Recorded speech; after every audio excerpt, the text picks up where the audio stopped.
When I was 13 years old, I had some family-related events in my life that were unexpected, and long story short, it was kind of forced upon me that I had to make some money. The result was that I dropped out of school and I started working as a window cleaner to earn some capital. The process for me was pretty simple. I spent the mornings calling businesses and strip malls. I told them that I would wash their windows the first time for free, but then I told them how much it would be to continue as a regular service while I was there. And I built up some clientele doing that so that I was making over $1,000 per month in the second month after starting this process. Then people would see me cleaning the windows of a business, and sometimes they would ask if I did residential work. Branching out required a ladder.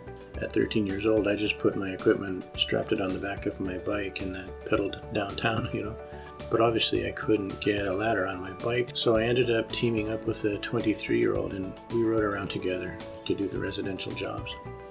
Now, my father was pretty upset that I had stopped going to school, and he finally talked me into going back, and I joined a dual enrollment program at the local community college, where I earned my high school diploma and my 2-year degree at the same time. I stayed in school, but I never felt I could earn enough in a normal career. It wasn't that I was greedy or I was overly ambitious. I just didn't want to spend my time under a glass ceiling. I felt it was a waste of my future. Now, I'm not sure how I developed this mindset, but my early experiences with business was definitely a part of it. Now, you can draw what lessons you will from this story, but after finishing my university time, I immediately went back into business, and I was much better equipped to make a more careful success at what I wanted to do.